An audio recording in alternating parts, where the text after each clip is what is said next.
theme song for the Gear Podcast. G'day, Uncle Liam. What you doing, mate? What's going on? Sung like a true singing guitar player right there, Troy. Fantastic. How are you? It's been a busy week, mate. It's been very busy. When did we talk last? It was Friday, wasn't it? Yeah, and today, at the time of recording, is Thursday, so it's been less than a week. But It's been a busy week, though, hasn't it? Yeah, but you know what was good, mate? You know it was good? What'd you do Sunday good? night? What'd you do Sunday night, hey? Oh, what did I do on Sunday night, Troy? That's a good question. What did you do from... I feel like there was something involving, highly technical skill, but not guitar playing. More Nintendo related. Oh, mate.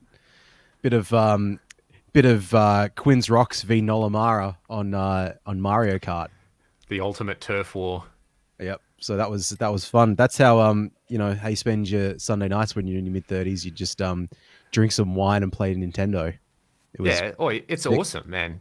Mario Kart, it's just the best, and the amount of fun that you can have, and the amount of, let's say, I don't know if your experience was 100% fun, but you lent into it. The injustice served out by computer is always something hard to deal with. Yep. Now it's a bloody wonderful thing, mate. New levels as well.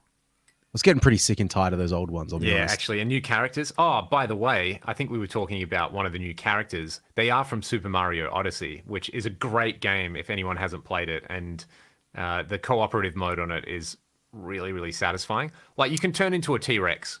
So that's just a thing you can do in that game. It's awesome. Who's Pauline? Is it she from that? Yeah, she's like, there's a level in there which is kind of like a New Yorkie kind of thing, and she's, I think, the mayor. So that's where she comes in. You got to do like a bunch of kind of quests and stuff like that. The usual song and dance. I really should replay it again. It's a super, super fun game. Well, before we wrap up, I was going to say, needless to say, your wife was cheating constantly, which is why she won every game. And she was pretty terrible at Mario Kart until I had to basically go away, and then she just smashed Mario Kart and got way better than all of us.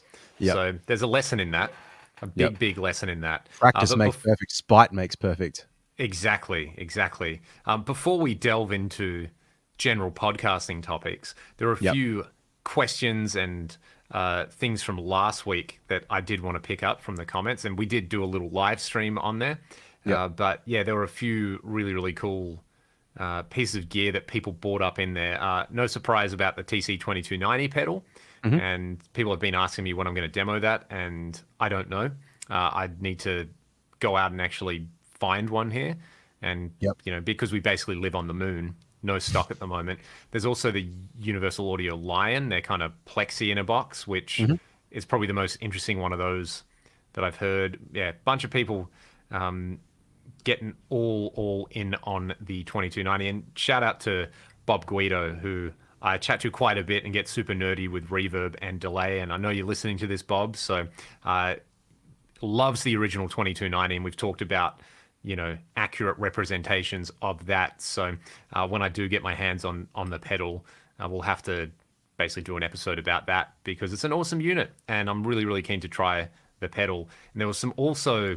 we were talking about the EMT reverbs and gold foil plates on there. Oh, yeah. So Bob weighed in and basically said the EMT 250, it's used on a lot of Brian Eno's early ambient records. But here's the connection, Tondi. So Barry Blesser is one of the grandfathers of digital reverb algorithms, and Blesser helped start Lexicon with David Gressinger. And I've heard of David Gressinger's work before, but so the EMT stuff is kind of like a precursor to the 224 by Lexicon. So, there you go. There you go. That's a really, really, really cool connection in there.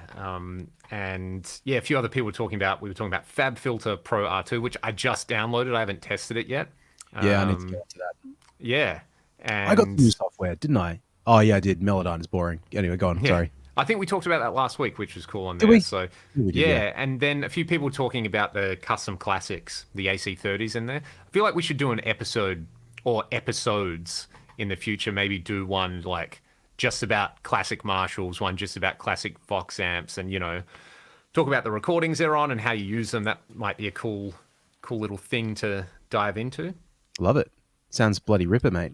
So yeah, thanks to everybody who continues to watch and listen to the Gear Podcast. And if you've got suggestions for future episodes, let us know in the comments section over here.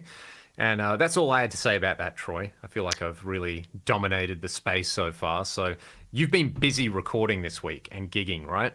I sure have. You know what else I've been doing? I washed my hair this morning and it looks great. I washed mine last night, so we're on the sync. What's your wash cycle? Oh, about a week. Well, yeah, I'm a bit more than a week, maybe 10 days. A bit more than a week. Yeah. I saw someone left a. They were like disgusted when I mentioned that I take about a week to wash my hair. They're like, "Why would you do this? That's filth." It's like, bro. You should ask your mum or your wife or your girlfriend or your sister about it. Because I mean, look, if I was aerodynamic, then yeah, I'd probably wash the skin on my head every single day. Yep. But you know, I'm far less aerodynamic, so there's a little ecosystem up there which is pretty self-regulating. I've heard of people who wash it once a month, you know, and it takes a while for that cycle to regulate. Or you remember Moroccan oil being the thing? Oh, of course I do. I just remember you being like, I've got it, Moroccan oil. Yeah, I found a bottle of it in a bag, like a little bag I hadn't opened in about 8 years, and there was inside. I reckon I took that bag to like a mine site gig, took the Moroccan oil with me, right, and it stayed in there for the whole time. And I threw the bag out, but found the Moroccan oil, and I've been using it. It's been. But there you go, bring it back. I'm using it today. This is all natural, you know. Bit of but double shampoo, single condition. That's the hot tip, everybody. If you got long hair. But moving on from that, because I just need to comment on it because I'm looking at myself. I can't stop looking at myself. Jesus Christ.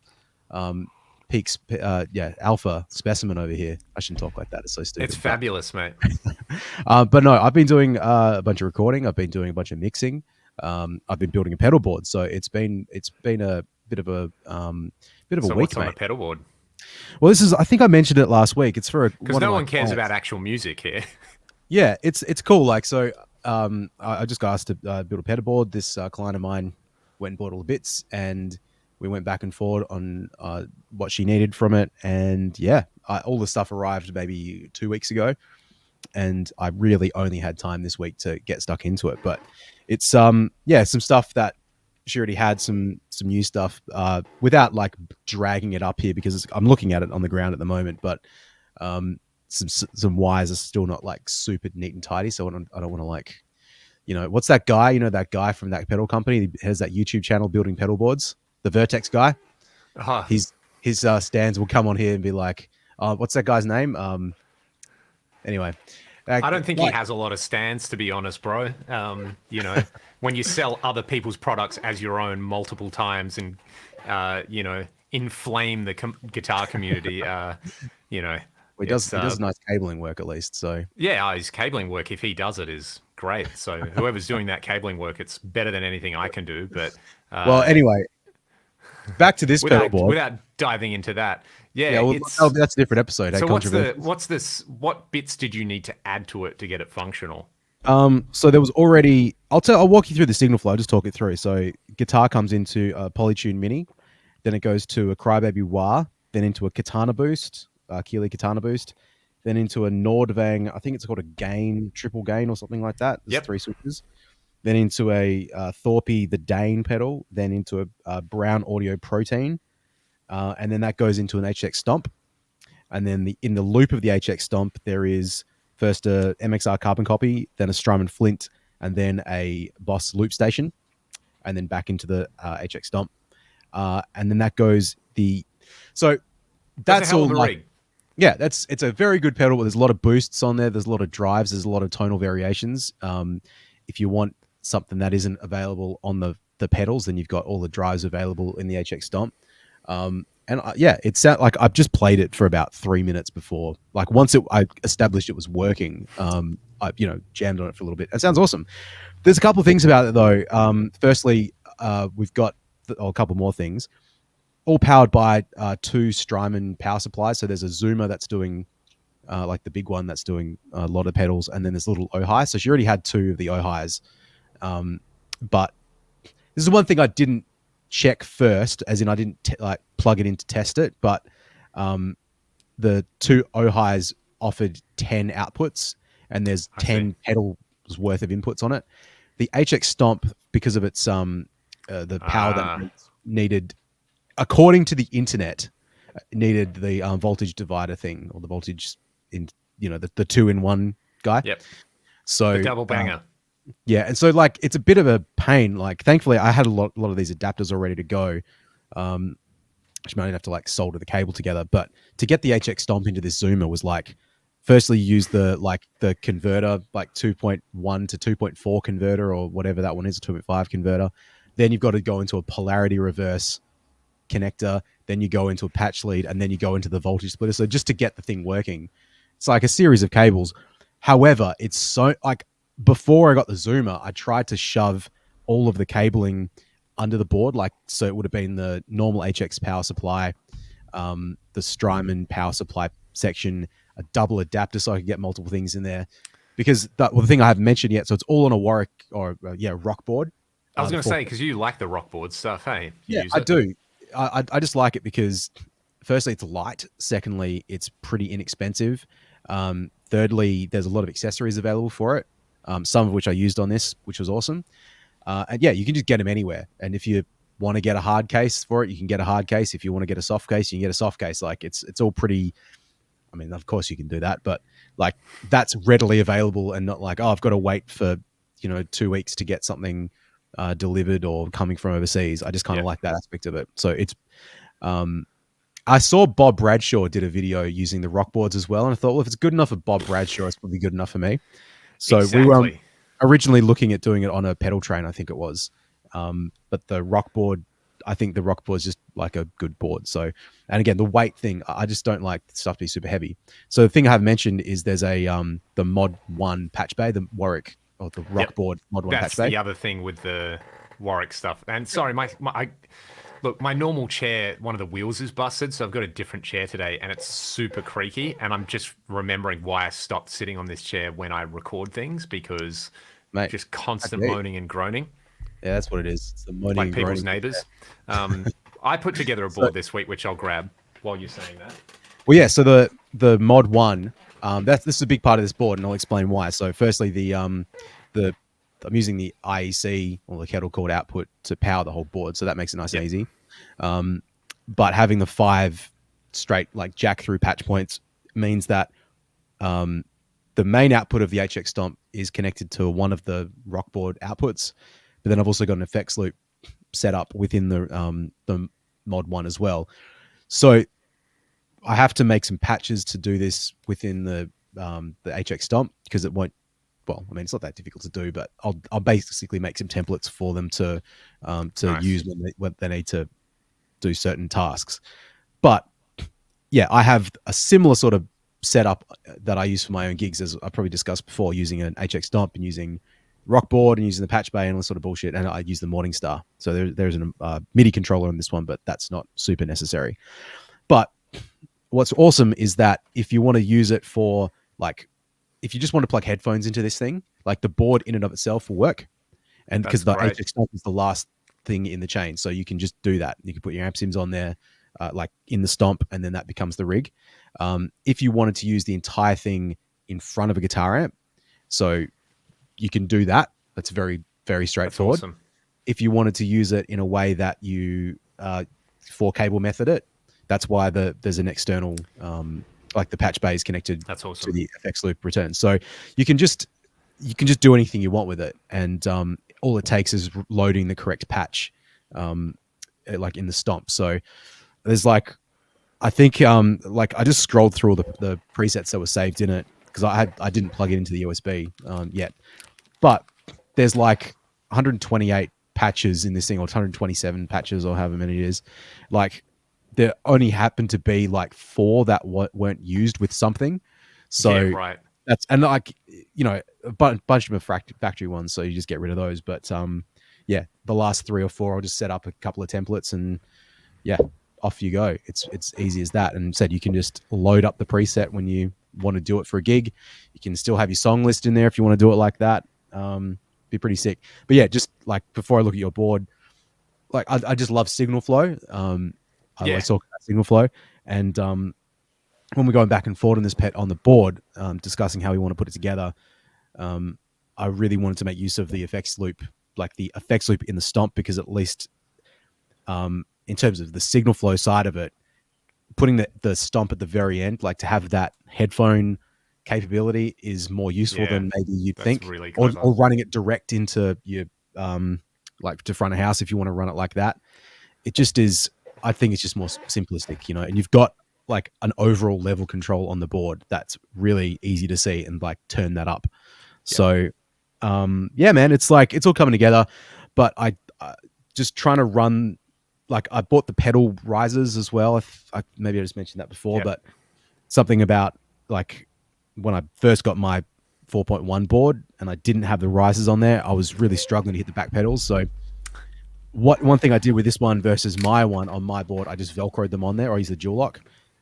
This time I actually properly screwed them down, and Ah, it's made nice. quite a big difference. But I actually originally put them in the wrong position. I kind of like offset it from like about maybe 2 or 3 centimeters from the very top edge of the board, so that it's easy to feed the cables up through it. Because that sort of that made sense Given to that do. one. That made sense for me, but it didn't. A, it didn't look that neat, and B, once I got everything on there, the risers kind of have a big hole in the middle, so you can sort of feed stuff through. I It didn't see. look like it would be that intuitive, but because the dual lock gives you just enough height, because it's quite tall Velcro, it's enough to just slip cables underneath. Um, and yeah, thankfully, I'd actually intended to make a bunch of patch leads for this, because I've got a bunch of the Megami cable and connectors and stuff. So I was going to like completely wire it with the you know the online community approved cable, whichever Megami. I think it's 2314, maybe it is.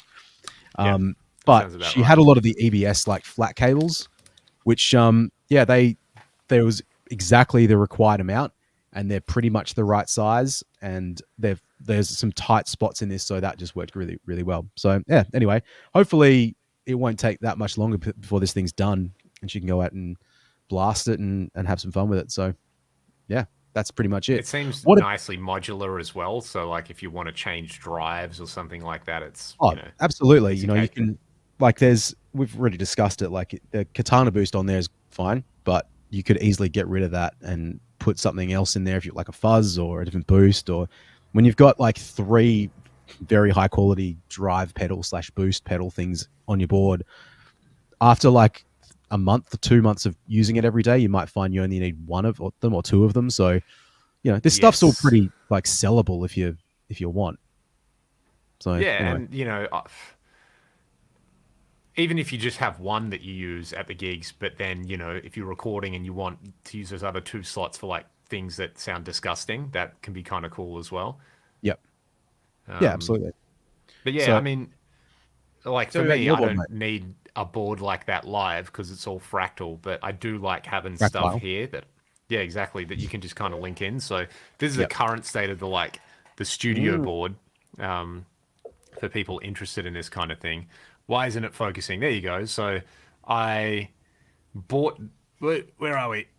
Dig. Like, it's my favorite delay pedal, and they do a V2 now with presets Mhm. and MIDI. So I just bought one to Yep. stop complaining. Wrong way around.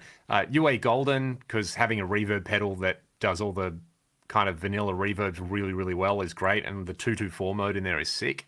What do we have here? And then from your homeland, mate, GFI Synesthesia coming out of Indonesia, amazing mod pedal. And what's this? The Strymon Ultraviolet, just because I like Univibe, and I've been listening to heaps of Robin Trower. And the kind of all star on here is the Chocks. Oh, I have yep. this hi-fi mod. Like, it just is so easy. You need 18 volts. Boom. Flick a couple of switches. You can expand them, and it's on Temple. I think it's a Solo on here. It's Mhm. the same board that I have my FM3 mounted on, Oh, yep. and I should really just get a much bigger one because I've got, they use the little attachment Yep. units, so you don't have to use Velcro, which does make it really easy to swap things in and out. It just means that like I've got a bunch of pedals with these things on the back. I don't know if I love them or if I'm indifferent to them. Sometimes it's awesome because you're just like, oh cool, I want to swap out that pedal, kind of Yep. slot straight on. But on a smaller board, you know, that's you're always fighting for space. I think if I had one of the big ones and I could just have loads of pedals on there for a studio board, I might enjoy that even more. But You know, I yeah, really liked all these things are really good. yeah, I really liked Michael Nielsen's pedal board that he had in his old studio. I'm not sure if he's got a similar sort of thing now because I haven't really, well, I haven't seen one of video where he's like featured it for a little while. But there was like just the using the looping and all that sort of stuff in there as well, the loop switcher. Yes, That all seemed pretty well laid out and pretty well designed. Yeah, I really like. I've got it here, like James Lugo's idea of the pedal board that is the actually, Lugs. it's actually mounted in a place that you can see it. I think that's so awesome for the studio, man. Like, Yeah, and this is another Warwick Rockboard 4.1, which I've got a True Tone CS12 mounted under it, so that's powering. It's enough to power the Strymons. It's enough to power like normal pedals and whatnot. And yeah, it's on one of these like on stage. I think it's on stage is the brand, like rolling cart things. So it just yeah, right. it's so easy to move around, man. That's sick, And man. it's got hooks on the bottom too for my guitar cables. So it's little things, little things that make me so happy when it all Remember works. when, It's did you ever exciting. go into a music store where they have the Boss display, which was all of the pedals all connected in series and headphones so you could just plug them in and out? I do remember that. Yeah, Concept Music Yeah. doing that, and I Yeah, was yeah. convinced I needed an acoustic Boss acoustic guitar pedal. You know, the acoustic simulator. Yep. Yeah. Um, I think there's still people using those like mm, in professional touring like I'm sure Opeth were using one for a while because it was just like, yeah, you need the acoustic sound, you just plug this in and it's enough. But I man, guess do you know nowadays with modelers and IRs, what's awful is did you ever have? You never had a Marshall AVT like no. AVT 150? Did you ever play them? Yeah, I've definitely played one before though. Yeah. So as a school that I like once a year I do this big music festival, like art schools concert music festival thing, and the school provides a lot of the amps, and they've got two Marshall AVT 150 like half stacks. So I think it's 4x10s And maybe. do kids plug acoustics into them? No, no, but the I had the 3 channel one, the AVT 100 when I was a kid, when I was in year 12, and the clean sound on that was all right. Still, your drummer Cam, his favorite guitar sound was Metal Zone into um, that. Metal Zone. Yep, into that amp. But the He's a man of distortion great on it, taste. yeah, the distortion on it is pretty rough. Like it's real like kind of tubby sounding, and it's not really, it doesn't have a lot of chunk to it. But in classic early 2000s Marshall fashion, it has that like mega scoop switch on it, so it sounds all awful and buzzy. However, that's not what I was going to complain about, because the bigger one, so the ABT 150, has 4 channels. Channel 1 is the acoustic simulator. Channel 2 is the clean. Channel 3 is the dirt, and then Channel 4 is your like more dirt basically. But yeah, I'll do this schools concert, and they want a clean sound. So instead of hitting the clean channel, they'll hit like the acoustic simulator channel. Ah, And it's yeah, yeah. just so rubbish, man. It's awful. But when I was in year 12, I was like, yeah, like I was really jealous because I think Gareth had the 150, friend of the channel, Gareth, and I had the 100. And I was like, no, I want to play my Incubus songs with this Yeah, acoustic exactly. You simulator. are Mike Einziger with that. Yeah, but unfortunately, it was not meant to be. I've not kept up with his pedal board, Mike Einzinger from Incubus, because Speaking of great pedal boards, he, the last time I looked at it, which was a good 5 to 10 years ago, it was the same pedal board he toured since like the late 90s or something, or the early 2000s. Like the same like bunch of DOD pedals and Boss like phases and flanges and stuff. It's on like, that sort of like like, it looks like a great arc. yes. What can I see on there? Uh, Surely it would have actually, changed by now, but yeah, I'm um, seeing a few photos of a more modern thing. mhm. Yeah, okay. It looks like, he's got an HX effects on there. Is this, no, or is this somebody else? And he No was idea running whose board this tremor is. verbs, wasn't he? Yeah, well, I mean, Or recto verbs, maybe. I No, I think think it's the tremor tremor verbs. verbs, Yeah. yeah, because they're often considered one of the better, if not the best, classic rectos. And when I think Mm. of recto tones, I often think of like some of those just Incubus riffs where, they're just Yep. playing those sus2 chords in drop D, and it's just this wall of Oh absolute man, crunch. I was listening to Linkin Park after my gig the other Oh, night. I was just in the another mood great for it. rectotone. Well, it's so funny. Like all those bands. I think I was listening to that on Tidal, and then it must have gone to the radio after that. And there was like Seether was on there, and Oh, yep, Stain, and all these yep. bands. And yeah, I was just like, they all have not the exact same guitar sound, but the same sort of riffs. And I was like, yeah, this is. I haven't aged basically in 20 years. I can still Yeah, you put a Linkin Park song on, you're just gonna have a good time you as you long as put you're on not, you paper know. cut and you get your skateboard out and you cut sick. So like all I'm doing, man, is I'm regressing to different parts of my youth. Like the other Yeah. week it was Anne Boleyn. Now it's like, well, I hated Linkin Park when I was in high school because I thought it was lame because I thought the rapping was really lame. One Um, thing, I don't know why. The rapping was the best bit, bro. Like, what are you talking about? Rap rock. Rap rock. Who It did it wasn't better? new metal, it was rap rock. Is that actually what they said? I remember reading heaps of articles about rap rock, and they'd put like Rage Against the Machine and Linkin Park in the same sentence. And you listen to Mm, them and you're like, well, they don't sound that similar. okay, I kind of get it, but One guy I just really, really is mad at his dad, and the other guy's really, really mad at the government. Maybe they're the same thing. yeah, that's yeah. Oh, well, there you go. What was I going to say? Rectos. Oh, unrelated, Uncle Leon. I'm like this close. I'm waiting on a message, but this close to buying a Gretsch Renown drum kit. Oh, really? Yeah, Nice.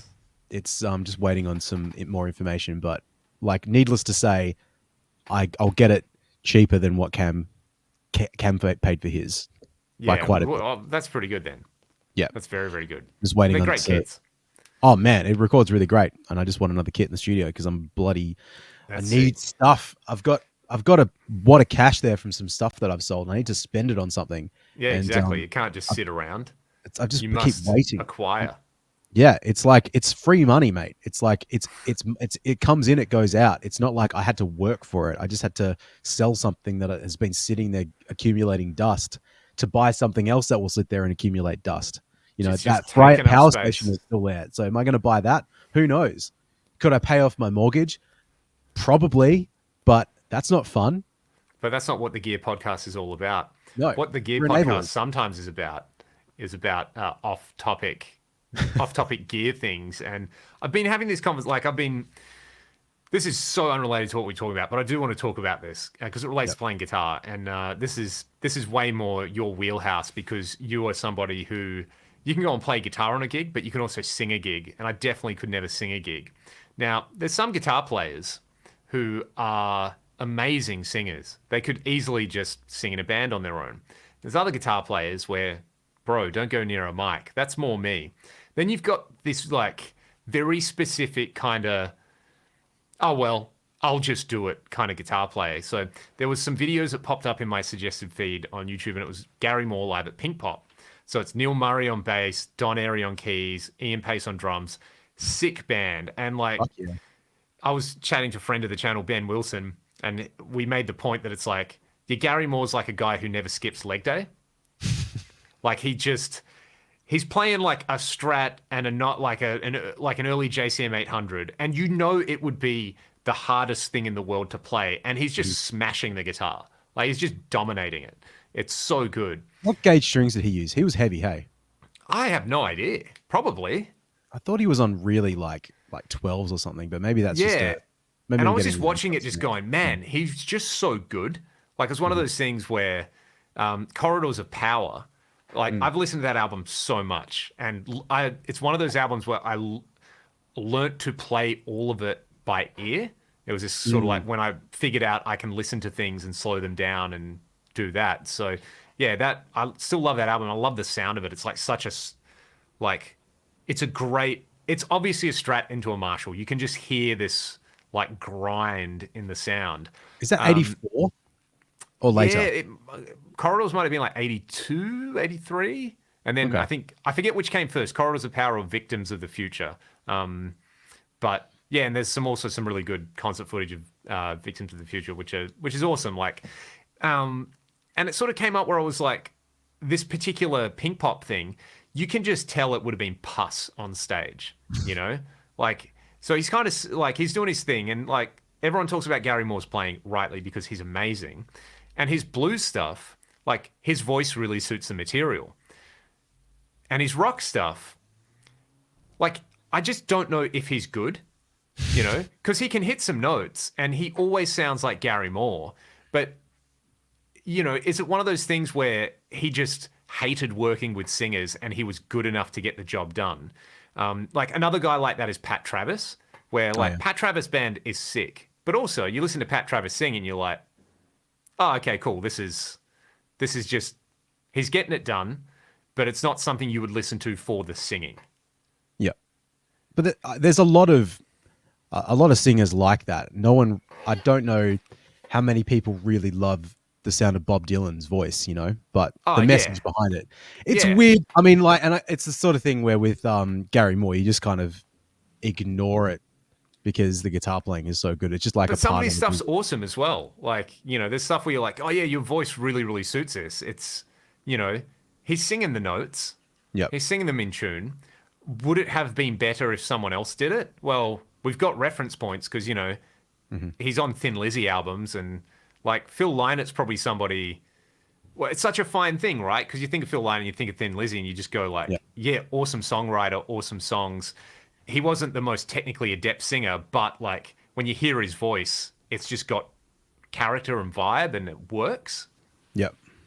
So like, why is that cool? But some other stuff, maybe if you just listen to it in isolation, which I get isn't the point.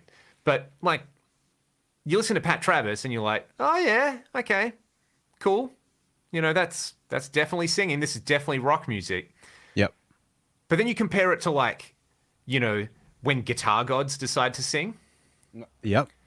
And it's much different, right? So I figured it would be interesting to have a cross section of guitar players we admire and if they've ever sung on records or not. So like at the far end of the spectrum, there's got to be two. Richie Kotzen. Yep. Where if you just know Richie Kotzen for his guitar playing, then you hear him sing, you go, what the fuck? Like, I hate you. How are you this good? And at the other end, George Lynch never sings. You know? Now, they're both incredible musicians. Did George Lynch ever sing BVs on Doc and stuff? I don't know. This is a mystery. I've never seen him in front of a mic. Yeah, he wouldn't. But, you know, like, well, you do this. Like, you'll set up a mic just to talk to the audience, not to sing a backing vocal. And sometimes just, you know, do some gang shouts. Sometimes it's okay. Sometimes I hear the backing vocal singing. I'm like, yeah, that's almost in tune. And other times it's like, not tonight. Because, like, I don't know, back in the 80s, maybe they just would, like, try it. Oh, we got to get another voice on this. And, because Pilsen is sick. He's amazing. Like, he's such a good singer. Michael Anthony, sick. Yep. You know, like the bass players in these bands really kind of carried them. There's like lots of great singing bass players in history as well. Like what's Ronnie Glenn Dio Hughes? used to sing and play bass. Is Glenn Hughes a singing bass player or a bass playing singer? Oh, that's a good question. That's a very, very, very good question. Because he must be a bass playing singer, surely. Yeah. I think that's Glenn Hughes. I was listening to a lot last week to Big Wreck and Thornley. And like, man, the Thornley albums have some like disgusting guitar sounds on them. They're really good. But like Ian Thornley's another like Richie Kotzen where, you know, he's got that like Chris Cornell adjacent vocal tone. Like everything he sings just sounds nice, but then he can also just smash on guitar. Yep. So yeah, they're like in that. He's probably more a singer, even though he's an amazing guitar player. But like Kotzen has the freak show guitar stuff, right? Yeah. And an incredible voice. George Lynch just never sings. It's cool. You know, Tony Iommi, Randy Rhoads, Jimmy Page. These guys are like, they're just awesome enough to not have to ever sing. Know your limitations. Yeah, play to your strengths. Play to your strengths. I believe that's a Steve Vai quote, which is like, play to your strengths. Oh, speaking of which. Which is Joe Satriani, rubbish, right? Like just go down. down, Like, down. It's the only thing I ever think of with the singing. you know, I'm not saying I could do any better, but like objectively rubbish, you know, like pub. Like Joe Satriani playing guitar, transcendental Hank Marvin on shred, you know, like just awesome to listen to. What was that song, Big Bad Moon? Oh yeah. Yeah, like could probably be in a good local ZZ Top cover band. That's the level he's operating at. Yep. I feel like Steve Vai's a bit better. Yeah, there was that song "Rescue Me or Bury Me" on that Sex and Yep, Religion album. I was like, oh, he's not too bad.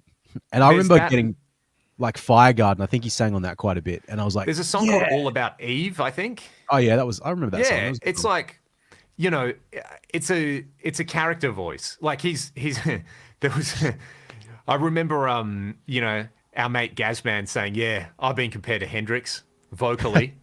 As like a you know a gag. Like Hendrix is Yeah, probably the poster boy for this, right? Like getting it done. He's yeah. getting it done. He probably didn't like his voice, but it was like, "Boy, Jimmy, you're just the sickest. Like just sing and keep it easy." Man, I remember when I was a kid not realizing that Jimi Hendrix was a shit singer until everyone kept saying it. I was like, what's wrong with him? Like he's fine. Like it's not bad. It's just that he's such a better guitar player than he's a singer. It's like one overshadows the other. Yeah, yeah, exactly. Like his guitar playing. So maybe this is the metric, right? Not that you need metrics for all this stuff. We're just, you know, like Gary Moore's a better singer and guitar player than I will ever be in my life. So, like, end of story. It's probably the same for Hendrix as well. Like, my singing will never be as good as Jimi Hendrix's singing. But, like, he's got a cool voice. That's what I like about him. When you hear him, you're like, yeah, that's fucking Jimi Hendrix, man. Like, this is sick. Yeah. What about And, Ingve? oh, terrible. Should not sing. You know, can sing in tune. So here's the battle royale. Who's worse, Satriani or Ingve? I actually think I like Ingve a little bit better because Ingve's just like, he's all in, you know? Yeah. Ingve's the guy at a pool party who is not self conscious about his body and he's getting his gear off and like bombing into the pool, you know? Man, have you seen that video of Chris Jericho? No. Like, yeah, it's pretty mean, but he's just doing his Jericho thing. But like, I don't want to fat shame the guy. He's like, he just looks like a unit now. His body shape has changed a little bit in the last couple of years. He's a very solid man. And, you know, as a wrestler, that's fine. But when he's like dancing around stage with his shirt off, he's been copping it a little bit online. I mean, you know, people shouldn't have to. There's a video of Fear Factory. I forget which festival it's off, but like, you know, Dino Cazares, like not exactly a waifish male model type guy. He's got his shirt off, and in between one of the songs, he's basically like, look at me, like I've got my shirt off, I'm up here having a good time. Like, what's your excuse? Just like basically, who gives a shit? Like, just get into it. This is a metal gig, go Yep. mental. And it's like, you know, that's a good attitude to have. I'm like all Yep. on board with this. But yeah, I mean, there's a great Chris Jericho story that maybe I'll tell for another time. But Save it for yeah, Patreon. who else? Okay. So we've Okay, done a let me bunch ask. of like slinging mud. Who's surprisingly good? Okay, well, before we do that, where do you rank Paul Gilbert? See, okay, we've kind of been evaluating these like great rock and metal guitar players and their attempt to sing like rock guys. So Steve Vai to me sounds like he's doing the Hendrix thing where he's like, oh, I have a character in my voice and I'll just explore that. Yep. You know, Satriani is pub. Ingve is like inflated sense of self-worth. Paul Gilbert, I feel like Paul Gilbert likes the Beatles way more than I ever will. Yep. And knowing Paul Gilbert loves Todd Rundgren, I feel like Paul's surprisingly good and has got quite a bit out of his voice. Sorry, 2 secs. I think like, oh my God, I'm a hot mess. Hot mess. Too much Coffee coffee. stuff. Too much coffee. Ugh, getting jittery. 2006, 2005, 2006, 2007. The amount of amount of hours consumed in my week of just Paul Gilbert's solo material. Spaceship One. Spaceship One, Flying Dog, all these albums. And I liked them. And I don't know why I liked them because and not say that they're bad. I just don't really know what the hook was for me, because it may have been that I wasn't listening to pop music at all. It Yeah. was just like complicated guitar music, and then I listened to a Paul Gilbert solo, and that was pop music to me. And I was like, oh, pop music's cool, but I can't like pop music because I like metal. You know what I mean? Yep. And so maybe that's why I listened to so much of it, because I don't think it was for the vocals. Definitely wasn't for the vocals. He wasn't like ripping all the time, so kind of wasn't for the guitar playing. Maybe it was just for general fanboying out. Like, But was that it's just like, an era for him where he was making so much money from the Mr. Big royalties where, like, he just do whatever he wants? I don't know, because like Like, those he's just having albums, a good time? I think his first solo album was like mid to late 90s, 96, 7, somewhere around Yep. there. And I think he had a studio in his house, and yeah, I think it was in his house. But anyway, like, it was okay. Like, in the songs, I liked a lot of the songs. As I said, I spent a long time listening to it. Nowadays, I'm not really that kind of keen to go and reinvestigate it. And I don't know if it's on streaming or not too, but yeah, he's like, it's listenable. It's like not terrible. It's not going to blow you away. But yeah, it's not trying to be this great rock singer or anything. It's just it is what Yeah. it is, I suppose. So all roads lead to the Golden God, right? Where I got into them for their guitar playing. And the guitar playing, we were talking about Gary Moore, where it's just like, this guy's just the sickest. You know what I mean? It's just like so good. And then you hear them sing, and you just also kind of like the Kotzen thing where you're like, ah, you can also do that. And it's John Sykes, because he's got a Oh, great voice on those Blue Murder albums. yeah. And like his singing and the way he's like emoting is so similar to what he does on the guitar, which I think is so interesting. You know, I think Yep. the mental like dissonance of hearing Joe Satriani sing is that his guitar playing's so awesome, and it contrasts against this just like guy, just dad at a jam vibe. Whereas like with Sykes, it's like one to one. You know, you hear his like licks, and you're like, yeah, man, this guy's going hard. And then, you know, track 2 on the Blue Murder album, which we shall not repeat the name of for the algorithm. You know, just all the oohs and ahs, and like he's just sick. So yeah, he can more than adequately do both jobs on there, and the package deal is just incredible. So yeah, that was really surprising for me. There's a few others as well, but yeah, I'm keen to hear like someone you really like their guitar playing first, and then you got into their singing. I'm trying to think if there's anyone else at the top of my head. I'll think about that. Let me just ask you one, just while we're on the subject of it. What's your vibe on John Mayer? I mean, vanilla ice cream's nice. Yeah. And you know, I mean, like Connoisseur is the best vanilla ice cream.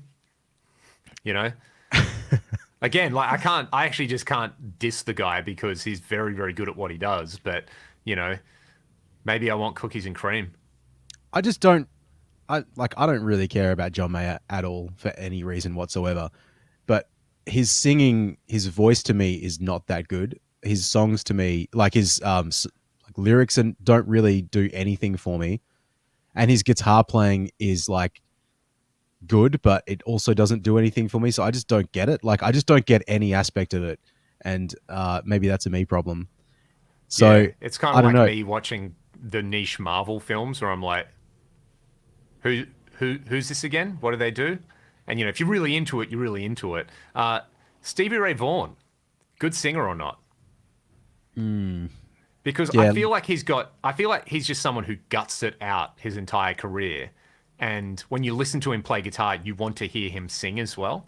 Like yeah, he drags you along with it, where it's like, you know, part of it, if he was just the singer in the band, you'd be like, yeah, he's okay. You know, yep. it's decent enough for a blues thing.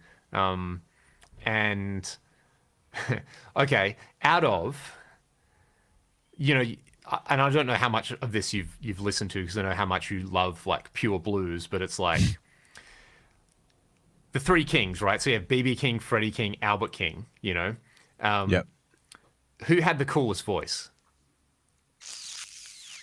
I'm going to abstain from that because I So like don't BB King have could enough just like, data. I feel like his singing and his talking are so close, and his guitar playing, where it's just like, you know, it's just so inherently listenable. Like if you're gonna listen to somebody and you're gonna listen to the lyrics, and like, you know, you also forget he had like a 1,000,000-year long career where, most people know him for the mainstream stuff where he's like, ah, you're an old guy who's got all these great stories in a 335, but like his young stuff when he's like, it's going in. Yeah, there's that's like a whole universe of like maybe that's the thing. It's like blues and blues rock. There is this thing where if you're passable as a singer, it's not about being good. It's Yeah, about conviction. I think it's all one and the same. It's Yeah, all part of the one. You don't separate the vocal, you don't separate the guitar. You just like it's the entire performance is intertwined with the vocal and the guitar playing. I kind of feel like that with BB King. yeah. Um, Or like like one like someone who's a sick singer. Like, and then there's like the group of guys like Chris Rea. I love Chris Rea. Like, such a great voice. Really surprisingly good at guitar. Like Robert Cray as well as Mhm. someone who like their voice is just sick. You know, they're just these guys who like they've like the gift is the voice. You know, Mhm. there's things where you can't really learn those things, but then they've also you can. I feel like it's if you're willing to put in the work, it's easier to get good at guitar playing than it is at like singing. This is just my personal experience where I've spent like no percentage of my life practicing singing versus guitar. But you know, maybe it's a misconception, but I feel like most people who sing, it's because they notice or someone notices that they've kind of got something happening, even if it's really really raw. I don't know because I don't really believe in talent as the word of like, oh, just someone who's great at something is just talented. It's like, yeah, obviously, but there's obviously there's some precondition and there's like initial circumstances where it's like you might pick up guitar a bit faster and then get really into it, and then someone just watches you and you're like, oh, you're talented. That's cool. It's weird, hey? Mm. Like we kind of don't treat singers the same way we treat instrumentalists. I guess it's kind of different, but also kind of not. I think the thing with singing is like to do it in the first place takes a lot of it's not skill, it's not charisma. What's the word I'm looking for? Selfishness, a confidence. That's the word I'm looking for, Yeah, confidence. Because it's it's like so different to stand in front of a group of people and like show that side more so than like, watch me just use a tool to yeah, yeah, show you how I feel. This is like the like my body and my mind, and the thing that I speak with to just talk to you about the weather is also how I'm going to demonstrate my feelings. It's like so intertwined. So getting through that side mentally takes a very specific sort of person, and I either like ones that have something important to say or the ones that are delusional enough to think that everyone needs to hear what they have to say. yeah, Sometimes yeah. they are the same person as well. Um, and the I think singing can be like definitely taught and it can be learned, but the like real icon, like I don't know, you Troy, could put. shall we say the X Factor element? Oh, man, I mean, I don't want to say that, but it's kind of true in this case. Like there's certain voices, there's certain like, could you teach someone to sing like Ariana Grande? Previously, I would have said Mariah Carey. Let's say Mariah Carey because that Yeah, makes me feel better. Can you teach someone to sing like that technically? Yes, you can. It just takes a long time. There's like plenty of people online that have demonstrated that you can go from not having any ability to sing to having the ability to sing. But that's on a technical level to do that. It's kind of like showing someone how to shred. Like you yeah, can do it. It just takes a lot of the work. I think the let's not say X factor, but like the meaning behind the notes, the like yeah, yeah. understanding of the emotion or the how the melody will interact with the chord is a little bit different. There are people I've worked with that have had that element, but haven't had the technical ability to put the two together. Do you Um, think as well it's very much like the house you grow up in? Like if you're around people where like singing and music is sort of encouraged and it's not something to be embarrassed about? Because I remember having to sing at school mhm. fucking hating it and like Yep. trying to like sing something and the other kids in the class like snickering because you sound like a 6-year old trying to sing Yep. and you're just like well this isn't for me and especially I always remember being in primary school and like someone saying why is it that in primary school it's always the girls who want to sing but then most of the popular like famous singers are all men. And like I think about that a lot, and obviously a lot of it's like culturally mediated, and Yeah. there's like a lot of issues around uh, representation in the music industry historically and going forward. But like, yeah, there is that element of like, what happens? Is it just because guys become teenagers and then we become massive like peacocks? And then it's like, oh, I'm crazy enough to go and sing. Yeah. It's like, well, I'll just say it like this is the attitude. It's so stupid, but this is just the actual attitude from being a kid. It's like, why are you singing? That's gay. That's the Yeah, like, it's not, let me just make it clear. That's what everyone thought when we're like 12. yeah. Doesn't mean And that anything. was It's the just word like, that was used when we were that's the kids. It's word that just was like, used. And that's why we didn't do it because it was embarrassing. And it's like, I definitely had those thoughts when I was in primary school and in high school and stuff. It just felt like, yeah, that it just didn't, it wasn't accepted. Like nobody else was doing it, so nobody did it. And it's just like, I kind of wanted to sing. Did I ever tell you about the first time I sang? Like the first no. time I ever performed? It's kind of funny. It was at like a school music concert. And I sang Man Who Sold the World, David Bowie. Like, well, I think we did the Nirvana version. But yeah, it was like funny because I got up there and I sang like Scott Stapp from Creed. We passed upon the stairs, Use the spoke a theme song wise voice. word. Yeah, it's the theme song voice, which is how I used to sing when I was much younger, and then I changed it to slightly less that, but maybe not that much. But I got a lot of positive reinforcement from it. But weirdly enough, I think that was because there were probably no other singer, like male singers that day. Um, Yeah. And people kind of, there is that thing of like, this is also Australia as well. Like, if you're on the footy team and you're a small guy and maybe you don't physically have a lot going for you, but you're like fucking brave, your yeah, teammates respect you, but you don't know how to be brave to start with. You're like, oh, the ball, if I go for the ball and because I'm small, I lose the contest, they're going to laugh at me. yeah, So when you go, you got to go like super duper hard. And then people are like, oh, yeah, you know, look at him. He's like a skinny little kid and he goes all right. That's kind of like singers if you can just cross that threshold of just being on stage, whereas yeah, we don't have those things around guitar playing. So, you know, yeah. to cap what I was saying earlier about, legendary guitarists who, their voices aren't remarkable. It's also fine, It's their gig. They can do whatever they want if they feel like they're expressing themselves. That's Yeah. definitely totally fine. But yeah, there's also, people who like, so, the Miles Kennedy story, like when they did Alter Bridge and Tremonti basically didn't really know that he could play guitar Yep. and then just heard him playing one night and was like, "You're amazing. Like, why didn't you tell me?" And he was like, "Oh, I thought you just wanted me to sing. Like, Because like you're the man kind of thing. This is your gig." yeah, there's a video of him from like 1990 or 1989 or somewhere around there. You've seen that, right? He's playing like at a Man. guitar competition and he's just ripping like you've never seen before. It's unbelievable. And he would have been like, yeah, I don't know how old he was, but like he was pretty young. He would have been like 20, give or take. But like he did something in that video that I've like never seen before. It was this really weird like tapping, string skipping type of a thing. It was like really cool. And then like I listened to Mayfield 4, that was his band in the 90s, Yep. because after I got into Alter Bridge, I got into them a little bit. And they were really cool as well. Just a bit more like riffy, like no shredding.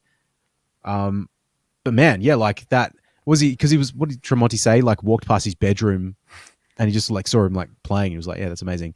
Um, yeah, like I way prefer listening to him play a guitar solo than Mark Tremonti personally. it's um, it's I funny that mean, he's not like, the lead guitar again, player in like that band. Mark's got all the tricks and Mark's great. Like Now, I, what was that I like story about? his. Sorry, go. Sorry, you go, mate. There was a story about him. I don't know if this is true or not. So maybe you can correct me. But like, he wasn't like a shred type of a guy. Like he was a riffing like guitar No, player. dude, like he sucked. Like when he was Yeah, in Creed initially, and there was like no guitar solos. And I remember watching videos of him and being like, eh. I mean, look, I don't want to say he sucked because like there's sick riffs and sick tones on that yeah. stuff. Like, but he wasn't a lead player. And But then is it I feel like Creed broke up, and then it was like there was a magazine, and on the little DVD you got with the magazine, there was a video of Mark Tremonti, and I was like, Mark Tremonti, yeah, he can't shred. When I was like 17. and that was the only metric of anyone being good. And he's just ripping like he does now. Like he was just sweep picking, and I was like, cannot compute. When did Mark Tremonti get good at guitar? Huh? Okay, Like, but and he was like, oh yeah, I just took a bunch of lessons from Michelangelo, and he was like, yeah, bro, oh, here's there how you you go. shred. So I just practice heaps, and now I'm sick. But like, there was a story that I was going to say. There was like, maybe this is not true, and maybe Oh, I this know is the true. story you're But gonna bring up. Yep. yeah, he like got up on stage at some jam thing, like a He was celebrity at BB jam. King's Blues Club watching BB King, and BB Yep. King was like, maybe it was Buddy Guy. It was one of these guys, and they were like, hey, you're that Creed guitar player. Come on, let's jam. And he like kind of got on stage and said he felt like he sucked and was like, oh, gee, this is really embarrassing. There's a blues jam. I should be able to just hang. Yep. And then, yeah, really, really got into practicing guitar and Yep. now is, like amazing. And not a bad singer in the Man, in hey, that sort of I voice. also I like Mark's voice and Miles's solos. Like that to me is pretty awesome. Yeah, yeah, true. Like I my still, favorite Alter Bridge song is Waters Rising, which is mostly Mark singing. oh yeah, yeah. They're a good band, man. Like highly influential on you, obviously, with the Paul Reed Smith guitar and the Mesa Boogies. Obviously. And the Yeah. rectifiers and no, they're great. And I like it when people say Ragdoll sounds like them because like, oh, it kind of sounds like Alter Bridge. It's like, I guess it does. I guess it does. You know, there's some heavy drop tune guitars and there's a man who has a great voice doing things and that's another thing. Like Ryan's a very good guitar player and bass player, but Mhm. the kind of thing that is just no one else really does is his voice, where you're like, ah, that's kind of cool. Oh, you can Yeah, also play guitar and bass. Well, do that, and we don't need another extra person in the band. yeah. No, he's like a singer first and foremost, though. Like Yeah, he's like, yeah, like as good as he is at the other things, he's a singer. Unfortunately for him. like So he's a Pokemon. He's a level 100 Charizard, with like the attack just maxed out. yeah, yeah. But just I don't know, no special defense. I'm like a level 35 Farfetch that you just caught, and that's. But like the attack is not very high, But you're like, sick, Farfetch, he's cool. Yep. And on that note, Uncle Liam, we should probably wrap him up because I got to go do some teaching. But Mate, that was you go and pretty do that. fun. Yeah, this is a good one. Thanks to everybody for tuning in again. We will do many, many more of these episodes going forward. Like, subscribe, comment, call your mum, tell her mum you're pretty cool. Hey, thanks for putting up with Tell all her I my said g'day. shit. Ha ha ha. And we'll see you next time. Take it easy. Peace. Bye.